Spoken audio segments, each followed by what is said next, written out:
thanks Naj. How are you? Good, I'm not too bad. What do you do now, Kris? Sustainability manager at RightShip. Started off 17 years ago in the safety space.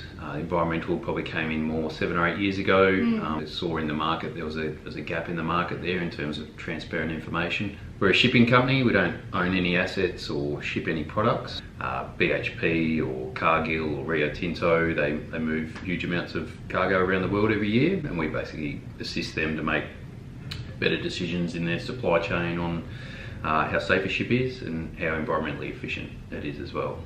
So what have you learned since you've been here, and how has your journey been? Shipping industry is one that goes under the radar a lot. It's a huge industry, and a lot of the world's goods going back and forth rely on shipping, whether it's the phone in your pocket or the chair you're sitting on. Probably a little known fact in the world is that shipping accounts for about 3% of the world's emissions. Greenhouse gas emissions? Yep. There's a lot of comparisons between shipping and aviation. People love getting on their plane and going for their international holidays or their business trips, whereas shipping is goods just turn up and go. But very complex industry. Still a lot of family-owned companies, and they're still very much on the paper trail and using those things rather than moving to the digital age. But really amazing space to work in. Recently, I've been kind of like venturing into sustainability in the fashion industry a little bit. I understand the reason why things are so cheap nowadays is because shipping makes it so. The cost of a t-shirt, if you break it down, if it costs $1, I think about less than 8 cents of that is the shipping cost of one t-shirt. Yeah, and I'll be surprised, to be honest, if it was that much. Really? Yeah, it's ridiculously cheap to ship things around the world. You compare it to other industries like trucking and so forth, the actual shipping component is pretty small.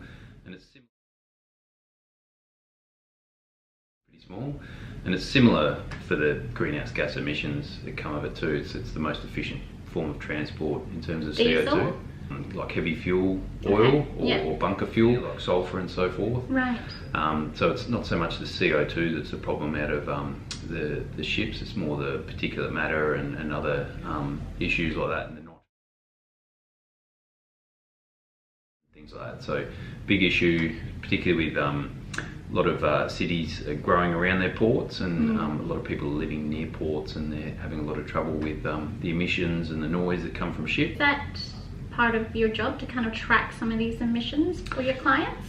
Very much, yeah. We do a lot of work tracking emissions for big charterers or the people that hire ships. Recently, one of our big charterers, they're moving more cargo, but with 7% less emissions year on year through the shipping supply chain. So, that's great.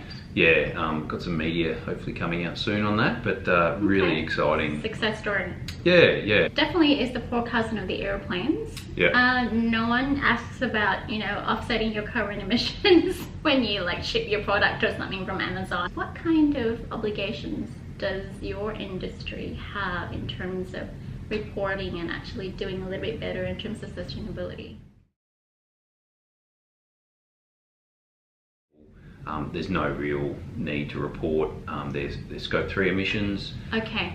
So it's basically all voluntary at the moment, and that's the space we're trying to move in, is saying, well, shipping can make up a huge component of your supply chain. I think we're trying to set them up for the future when more regulatory measures come, so that they're in a good space.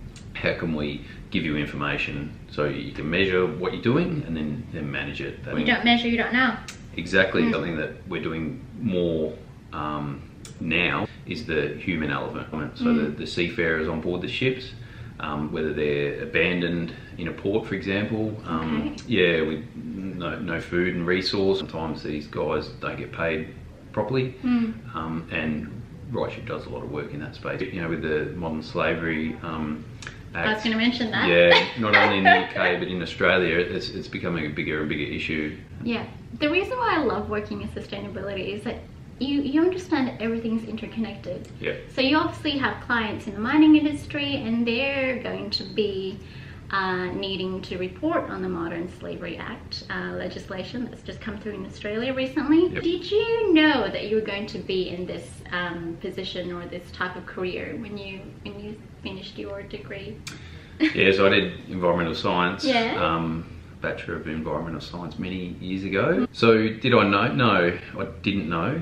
Basically, I wanted to make a change to how the world operates and how we use resources. That was my desire back then, and it basically hasn't changed. For me, it's about if I can change a company's practices or a supply chain, or hopefully the whole shipping industry. That's a big challenge. If we can change things to make them more efficient, to use resources better, and to treat their workers and contractors and so forth in a better way, then I think that's where I want to be now. Sustainability, like you say, I think it's often misunderstood. And what does sustainability mean personally to you, Kris?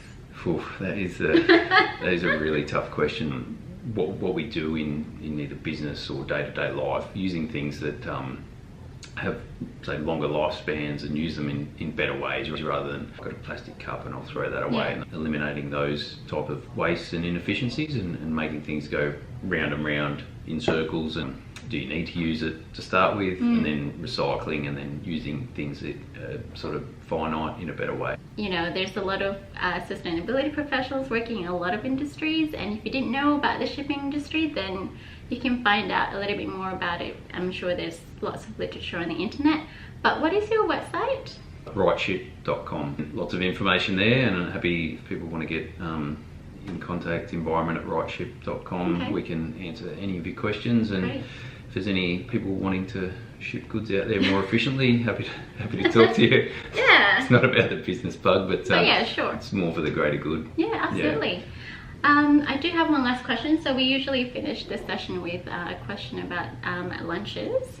Now, Kris, what do you normally have for lunch? So my main meal for lunch Okay. is chicken stir fry. Chicken stir fry. Yeah. All I right. normally make it on the weekend and freeze it for the week. Great.